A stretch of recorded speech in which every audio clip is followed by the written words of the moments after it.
Hello and welcome to the Bouncing Off the Walls Resin Art Studio. I am Christina and this is part 2 in our 3D Stormy Ocean Wave resin art tutorials. You should already at this point have a painted piece ready for your first pour of resin. If you don't and you want to try this tutorial from the beginning, you can watch part 1. The link for it is in the description below. Otherwise, let's get pouring. Okay, here is some real life reality for you as I start the second part of this tutorial. I had originally thought I filmed a part where I'm showing you our dry painting and how we are going to put that on standoffs and level it out. And when I went to edit the video, that part wasn't there, so clearly I had not pressed record. And once you've poured resin on a piece, you can't go back and start your video over again. So here is me. We're gonna pretend that this is our painted piece of wood that we did, and it's nice and dry now, so we can pour our resin. You are going to need some standoffs. You can use recycled cups like this. There's standoffs you can buy just to make sure that it's up and off of your surface. And you want something that you can pour onto and the resin can get below. So whether that is silicone baking mats or parchment paper, you can use plastic, anything you have that will catch the drips to put underneath. And you also want to make sure that this piece is level. Now I have a handy little level that I can check. If it's not, sometimes you can stick just something skinny underneath the standoff in your piece to bring one side up. You don't want it to not be level or all your resin's going to flow off to one side and it's going to ruin everything that we are doing here.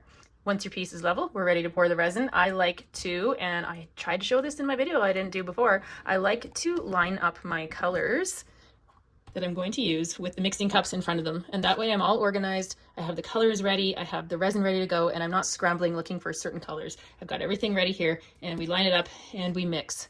The resin I use is a 5-minute mix. I do follow the directions with that. I've had people ask me if I really actually do mix it for 5 minutes, and the answer for me is yes, I do. I want to follow the directions because I don't want any failures. So let's get mixing.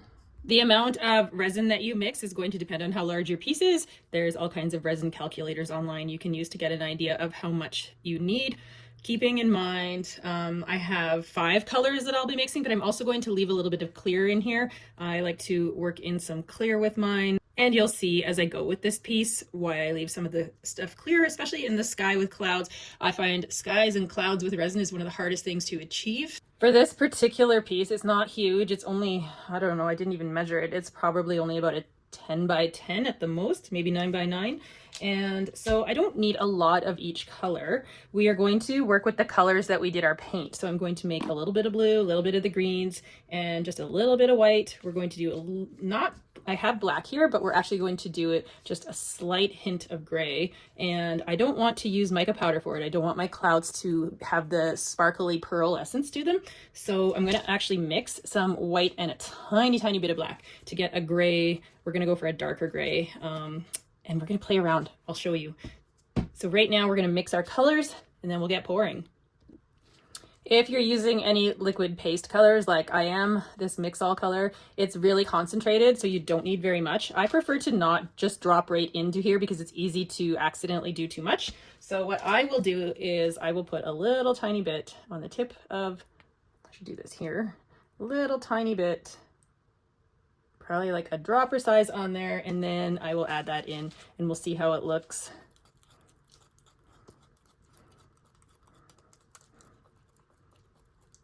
You can hold your resin up into the light when you're mixing it and you'll be able to see if it's too transparent or if you've got enough color in there.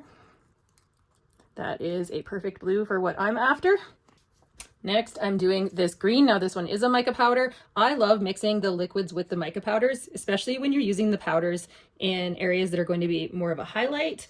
It really just adds that little bit of sparkle. It makes the highlight come across a lot more light visually. It actually makes it look like the light's going through there, which is why I love mixing them. So if the blue was also a mica powder and had that same sparkle, it kind of takes away from the highlights. So I like to mix them. Of course, if you've got only mica powders, don't not do this tutorial. This is the kind of tutorial where you're probably going to want to try a few different times and experiment and play around until you really get the feel for it. So this is our deeper, darker green. And when it mixes with this blue in a lot of areas, it looks really nice. Then we have our lighter green, and this one comes out really nice for highlights.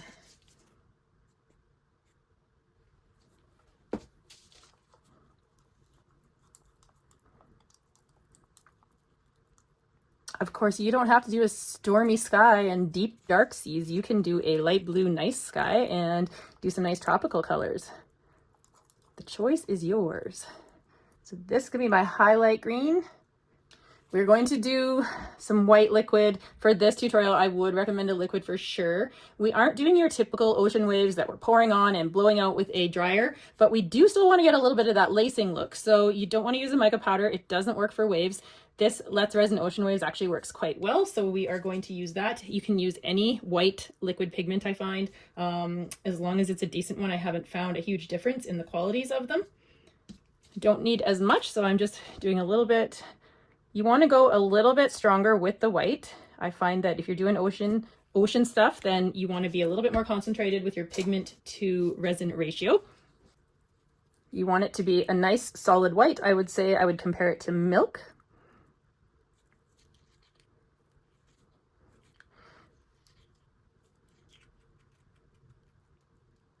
Now we are still going to use a little bit of that white to make our gray. So I have this little bit and I have the black liquid.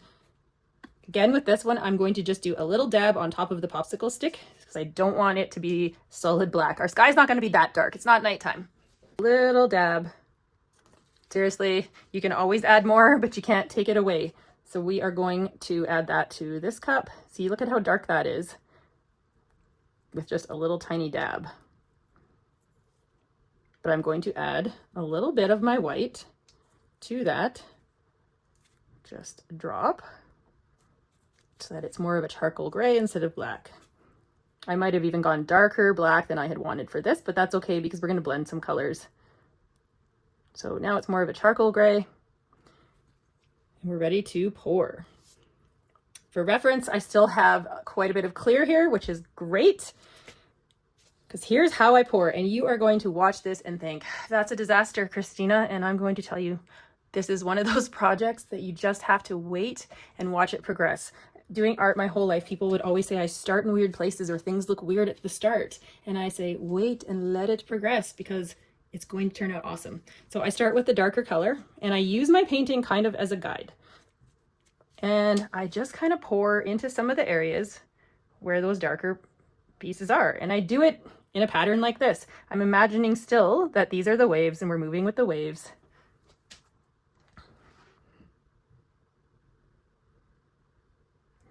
Not a whole lot of rhyme and reason other than we're putting dark where the dark is.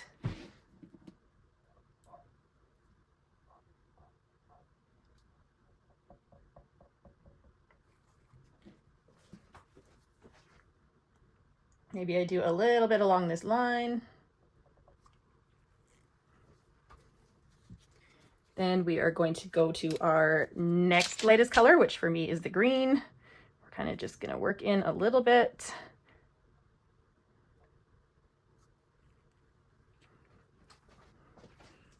Imagine this part is still kind of like how you were doing it when you were painting. It's going to seem messy. Doesn't matter if the colors overlap.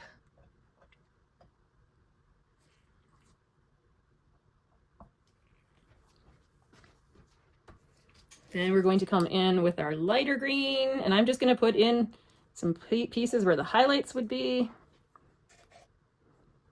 Does not have to follow your wave exactly because we're going to kind of paint this with our popsicle sticks, our stir sticks, our fingers, whatever you have. So we're just going to do a little bit of that lighter green along the way. And then I'm going to come in with clear and I'm going to sort of fill in the spaces. And it doesn't have to be filled in exactly because we are going to use our fingers or a spreader. If you don't like to use your fingers, I'm very hands-on, as I've mentioned in previous videos, so I like to use my hands. And we're just going to right now fill in. I told you this was going to look crazy, right? Once you have that basically filled in, we're going to get into the sky in a little bit, but I like to do the ocean first. The sky's going to meet the ocean. It doesn't really matter much right now if they blend a bit because we are going to mold these waves after. So looks a little abstract, like something, you know, out of a different decade, but here's where as I said, hands-on. You can use a stick if you like, and I'm just going to essentially go back and forth in the direction that our waves were and make sure that my surface is all covered. Just sort of blend the colors a bit. And I'm not too worried about how this is going to look, because the real magic in this piece is going to come when we mold those waves after this resin sets for a little bit. I do make sure to cover the sides, so the resin's going to come down over the side. We want to smooth out the sides and make sure we get all parts covered.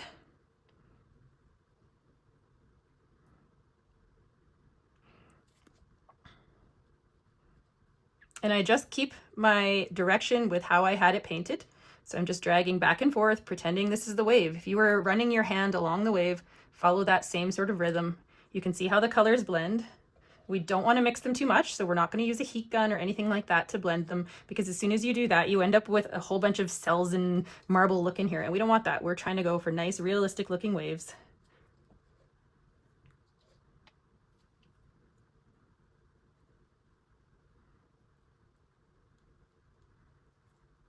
Just make sure there's no air pockets where you missed some of the resin, that everything's covered. Don't worry too much if something blends where you didn't want it.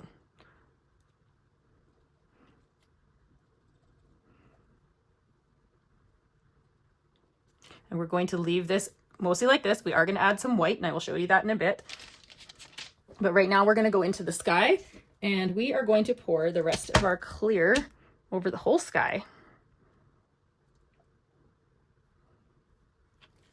And I'm going to spread the clear out.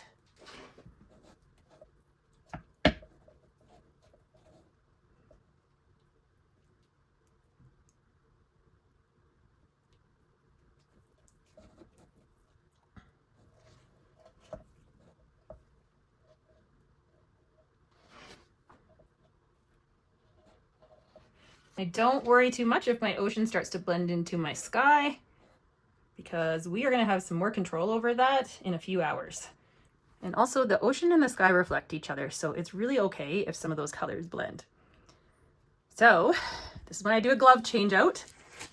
We're going to start into the ocean, and this is sort of a version of doing cells with your ocean white, but we aren't going to be blowing anything out with a heat gun.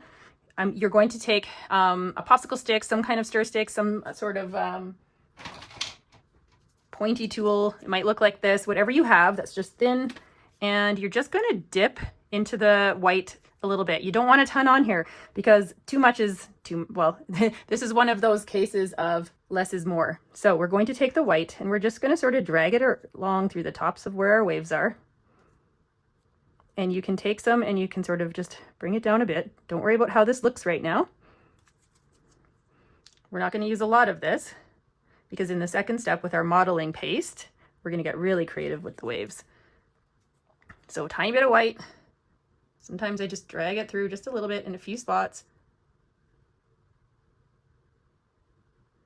And I actually don't mind if it blends a bit with some of the colors. Think about if you want waves crashing, you might want to have a little bit more up here where the wave's going to crash. A little bit of highlight, just a few highlight spots. Get artistic, get creative, try some things. It might not turn out exactly how you want it to be, but practice is going to make perfect with this one. To be honest, I have not made one of these in probably a year now, so you're with me as I experiment on this one myself. I had a huge run where I made a whole bunch at once, and then I sort of started doing other things for a bit. All right, we're going to actually leave that while we work on our sky. So we have our black, and we should still have some white. So I'm going to take the black and just, again, a little bit, and however you want your cloud formations to be. I like to go a little bit darker up here, and I also really don't like to blend with the heat gun, because it, again, makes cells and it makes this marbling look that doesn't look like realistic clouds. So I just sort of tap my color in a few places. And it's going to take some practice for this. Clouds are really hard. If you want to make your whole piece and not have sky in it and just do the ocean, you go right ahead and do that too. So I just do a few spots just like that. And then you can leave it like that if you want just some dark. I am going to add a little bit more white to my black to make it another shade of gray. And I'm also going to work in a tiny bit of that blue in a minute. So now I have a little bit lighter gray. See, I didn't need to mix another color. I just use what I have. And I just kind of go a few little blobs on top of that dark black that or dark gray that I have. Doesn't have to be in any particular way. Clouds are continually moving and changing.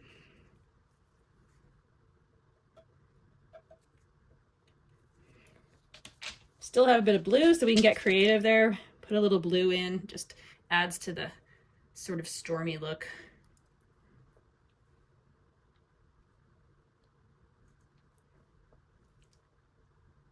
Plus the ocean is going to be reflecting some color.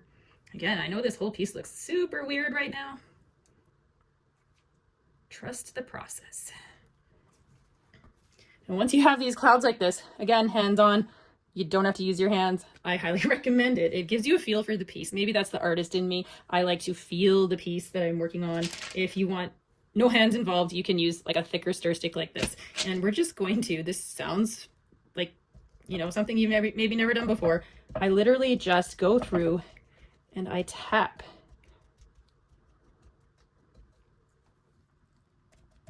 You're literally tapping the resin. And what that is doing is it looks like you're creating a texture, but of course the resin is leveling itself. So it's going to level out, but we're also making it so things don't move too much. So the colors are going to kind of stay where you put them. They are going to move a little bit, but I go through and I tap until my clouds look sort of how I want them. And then we're going to highlight them with some white. Now you do not want a lot of white. We just want a little bit. And I tend to kind of just go in a few spots, just a little bit of highlights, because we're going to blend them in so they don't look so stark against everything. Just a couple, just a little bit. It just adds to that lighting effect, the stormy look. And I do the same thing. I tap those in. A little bit of a blend. Blend how you wish. I prefer not to add any heat gun or any effects to the sky with heat because it just changes everything so much and it ends up not looking like clouds. If they're too stripy, you can sort of swirl your finger a little bit. Play around with it. It's like finger painting, and I find the best results come from just playing around and experimenting. It took me a long time to figure out how I wanted to do clouds properly, and it did not happen the first few times. In fact, the first piece that I made with clouds, I was going to scrap, and then I ended up basically going over the whole entire thing again because I was not happy with how it looked. So just keep playing. You should have a decent working time with your resin. Okay, once our sky is how I like it, we're going to leave that, and we have left this. So as you can see, there are a little bit of cells that are forming in the white, which is perfect. So instead of using a heat gun on this, we don't want to force air onto this to move things because we have things where we want them, but we do want to maybe spread this white a little bit, and we do want it to have a cell effect, which is where the torch comes in. Now you need to be careful with the torch. You can burn your resin, so don't stay in one spot too long, too close, and if you start moving the resin with the torch, it's definitely going to burn. You will know because it will start to kind of get an area where it looks like it's clumped or it's hardened and you're going to get smoke. So you just want to lightly go in and torch just where the white is. I just go in quick little bursts and you can see how that moves the resin. I'm going to go along my wave.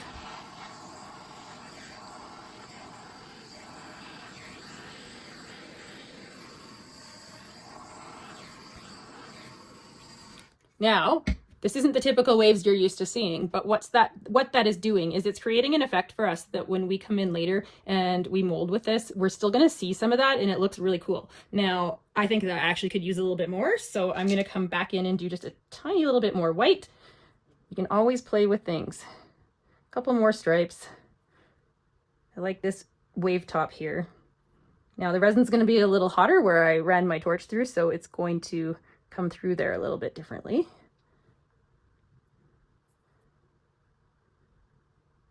Don't need a lot. Same thing again. You don't need to hit it hard. You don't need to keep doing it until it gets the effect that you like, because it will still do that when you're done putting the heat on there. So just short little bursts.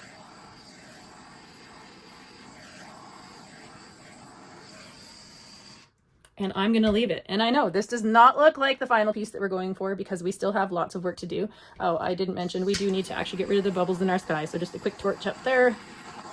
You can do the whole thing just to get rid of any micro bubbles you might have. And I don't mind this little clump here because this is going to be an area where the waves have come up and they're crashing, and then we're going to have a spray of water. So that's going to be cool. And you can see some of the cells through here. and we're going to get really creative once we start molding these waves and add some of the modeling paste. We're going to have a great stormy ocean, but right now we are going to let this sit, and we are going to come back to it each hour so I can show you what we're looking for molding the waves. One thing I can suggest with this, if you have a little bit of extra resin in a cup, pour a little bit on your table. I'm going to do it with the black. Pour a little bit on a spot. It doesn't have to be your table, on something, so that you have a little blob of resin. And that's what we're going to use for our tester when we want to test to make sure that this is at a stage where we can mold it. So we're going to walk away from this. I'd say another 2 hours. We're going to come back and we're going to test, and I'm going to show you on this drop what we're looking for to know that it's the right timing for this. But we're going to start at 2 hours so that you can see what it's like at each time increment. And for now, let's leave this, go take a break. We are now at the 2 hour mark, and this is what our piece looks like. Things have not moved a whole lot. A little bit with the white, you can see some cells have formed, which is awesome. But for the most part, it looks like how we left it. Now, is it time to start moving around in that resin? I know that it's not, but I want to show you why we say the 2 hour mark is too early. I'm going to take our drip that we put on the table here, and we are going to take a popsicle stick and we just run that through the drip. Now, if it's so gooey that it comes up in strings like this, it is not ready. The other reason you know it's not ready is because that indent we just made, try and focus without it getting blurry here, that indent we just made starts to go back together, and this is just going to level out again. So if you come in and you try and do your waves right now, you're going to have to just start again. It's all going to be erased. Everything that you did will go away. So 2 hours, not time. Get back on that break. Okay, we are now another 2 hours later, so we are 4 hours into this. And I also want to make sure, I can't say this enough, that your environment and the resin you use is going to affect your curing times. So this is something that you are going to have to test for yourself, but that's why I'm showing you every couple of hours where things are at, so that you know what you're looking for when you're testing. So here's our gray splotch. You can see 2 hours ago we drug the popsicle stick through it, and it's gone back to flat because we weren't ready yet. So now we've got another 2 hours into this, and we are going to test again. If I do it now, it's definitely a lot thicker. You're still gonna get this stringiness. That's okay. I would say the consistency you're going for is that it can break almost like a saltwater toffee maybe, or a taffy. Candy, if you've ever made candy, that sort of and the ridges stay up. So we want those ridges to stay up. It's only been 4 hours. I've sometimes gone to 5 hours. I would say the harder it gets to move your stick, the harder it is to do. So this 4 hours might be perfect for us right now because this is holding fairly nicely. If you're still not entirely sure, give this a few minutes to see what happens. If it still goes back down a lot, maybe even another half an hour or so. It's really a guessing game and just coming back to it and testing this out to see. Thing to know about this step, it is messy. You definitely want to wear gloves. You're going to be dragging your resin around, and that's going to want to move your piece. So keep gloves on so that when you're touching or holding onto the other side of it, I usually try and get my fingers under the bottom a little bit to hold it in place. You're still going to touch some of that resin, and it is really sticky at this point. So you don't want to get it on your skin and your hands and everything else. So we are about to enter that messy stage. I gave this another half an hour from when we tested it last. Like I said, each one's going to be a little different. I just saw something float right down into there, but that's okay. We're going to take that out. Everybody's going to be a little bit different at what stage that they are going to do this step at. As long as the impressions you make in the resin hold up, then you're good to go. I have started them before where I get going and then I realize that they're softening too much and they're disappearing. So then I just walk away and I come back and try it again in a little bit. As I mentioned, you don't want to do this on a day where you have plans. You are also going to want a number of sticks to do this with because sometimes they get really gunked up and you can't really get the resin off of them and you want to start with a fresh one. So I recommend having a bunch on the go. Having different tools of different widths is great too, so that you can maybe change up your size of things. We are going to leave the sky alone. It doesn't get the 3D ocean texture that the ocean is going to get. Now, what I do, I'm trying to decide which size I want to work with, and I think we're going to go with the little one. What I do when I am doing these waves is sort of the same idea as when I'm painting, and we are just going to imagine how the water would be, and we are going to move our stick with that motion. Now, what's going to happen is these colors that aren't totally blended that well are really going to come out. These highlights are going to just absolutely sparkle, and it looks amazing, but it can be a little bit of work and it can be a little bit of playing around. I'm also going to show you what happens if you do a big swipe and you don't like how it looks.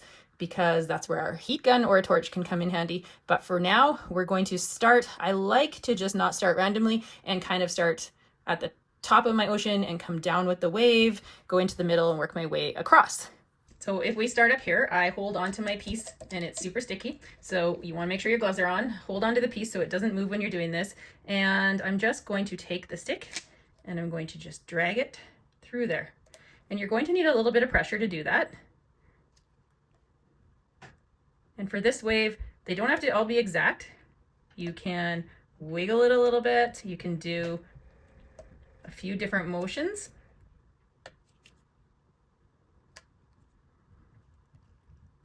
I like to curve some. Essentially, we are building the waves ourselves. You can go back over ones that you've done, and your hands stick. When we get into these lighter colors, sometimes that white just drags down and the colors drag down. And some areas I might even just leave flat, because if you look at the way the wind and the motion of the water is, you'll get different sort of textures. So do what feels right, what you think looks right to you. And this is not our final step.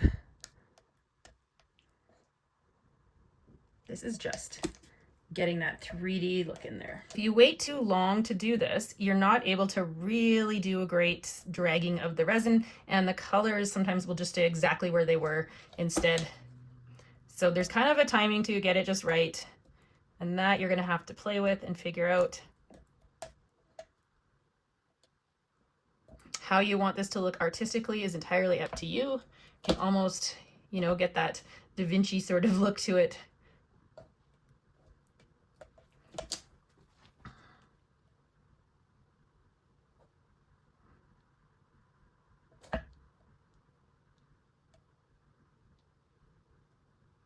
Don't worry about any little stringies that come up, almost like melted cheese. They sort of just disappear into it when they fall on top of things. They sort of melt back in.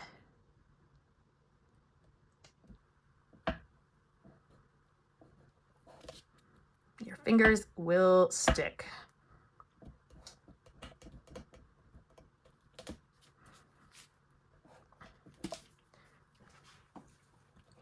So over here, I'm going to come the opposite direction, but not all the way across, because this wave is going to come this way and they're going to kind of crisscross, almost like a hatch pattern, if that makes sense. But that's just my waves. Yours are going to look different, so you do yours how you like. Sticky, it's sticky. I never said it wasn't a messy job, because it certainly is. We have this big ocean swell up here that comes and meets this wave, and we are still going to work on doing the big ocean spray and a lot more foamy froth in our next step after this cures. So don't worry, this is not final yet.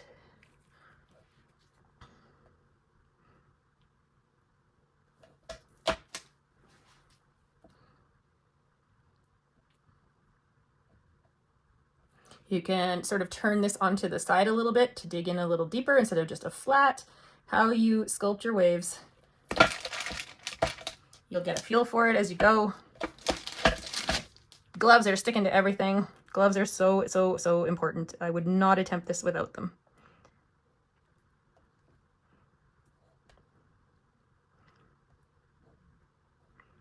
Lots of room for creative freedom when you're creating like this. And this part's going to be just, it's deeper, it's darker. I'm only going to come down a little bit with this one. And I'm not focusing too much on this ridge, because we're going to come in with the modeling paste and we are going to texturize that. That will be in the third video, because this stage, when we're done this, it has to fully cure before we move on to the next.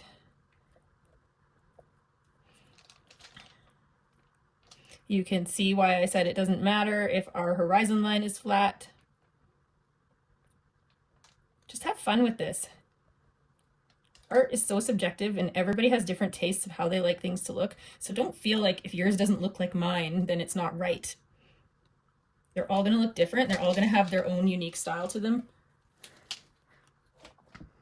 So once you have those waves how you like, you can leave this now and we can let it cure.